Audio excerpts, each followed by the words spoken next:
দোহার নবাবগঞ্জের জন্য যখন এত কিছু করছে, তার মেয়ে হিসাবে, তার সন্তান হিসাবে আমি একটা জানান দিতে চাই যে আমি ফিল্ডে আছি, আমি সবার সাথে সবার মাঝে থেকে আপনাদের কারণে বা আপনাদের জন্য আমি কাজ করতে চাই।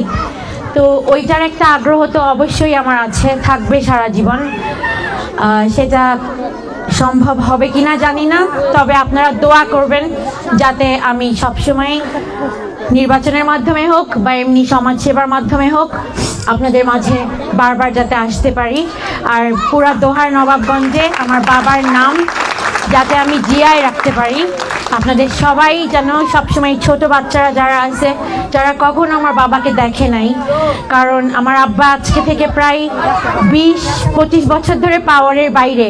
সে তো এই এলাকায় রাজনীতি অনেক দিন ধরেই এখন করছে না, কারণ সে তো মারাই গেছে 3 বছর প্রায়, বাট তার আগে থেকেও সে যে নাই, পুরা 1/11-এর পরে সে আর নির্বাচন করে নাই, আর নানান প্রেশারে পড়ে নানান কারণে হয়তো সে দোহারের সাথে সম্পৃক্ততা রাজনৈতিকভাবে রাখে নাই, যে কোনো কারণেই হোক, কিন্তু তার মন প্রাণ সবসময় দোহারের মানুষের সাথে ছিল। সে কোনো একটা বিয়ের দাওয়াত, কোনো একটা সুন্নতে খাতনার দাওয়াত, কোনো একটা মানুষ মারা গেলে সে এমন কোনো জায়গা বাদ দিত না, তার হাজার শরীর খারাপ লাগলেও সেও আপনাদের মাঝে আসলে বা দোহারে এই দাওয়াতগুলো খেতে যখন আসতো তার মন অনেক খুশি হয়ে যেত।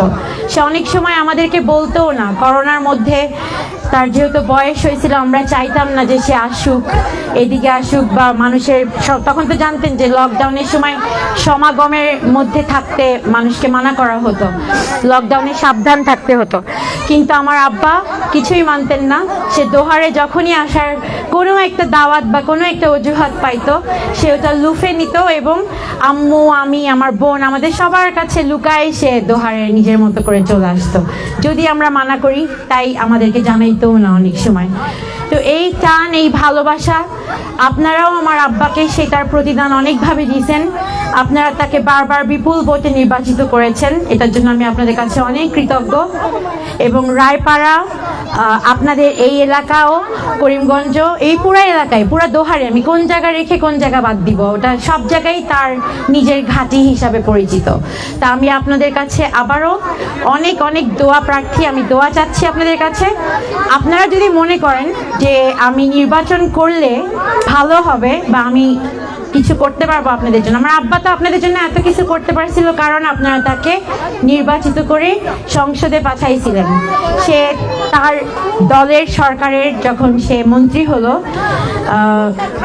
তখনকার প্রধানমন্ত্রী বেগম খালেদা জিয়া, উনি আব্বুকে এত বড় একটা আস্থার জায়গা উনি দিয়েছিলেন যে আব্বু একটা বিশাল প্রভাবশালী মন্ত্রিত্ব পেয়েছিলেন, এবং উনি আপনাদের মতো মনের মতো করে সে কাজ করতে পারছে দোহারে। সে সব কয়টা রাস্তা আপনাদের খাল বিলের মাঝখান দিয়ে, চরের চকের মাঝখান দিয়ে সব জায়গায় সে রাস্তা করে দিয়েছিল আপনাদের জন্য, যার ওখানে হয়তো আর্সেনিক মুক্ত টিউবওয়েল নাই, যেখানে রাস্তা নাই, যেখানে ব্রিজ নাই, কালভার্ট নাই, সব জায়গায় সে যা যা যেখানে দরকার। সে আমাকে অনেকেই বলে যে দাদা এটা দেখতো, দেখে খালি ইঞ্জিনিয়ারকে বলতো এই তুমি এটা আজকেই করে ফেলবা, পরের দিন নাকি কাজ শুরু হয়ে যাইতো। সবাই আমাকে এইসব গল্প বলে, কারণ ওই সময় আমি তখন ছিলাম না দেশে।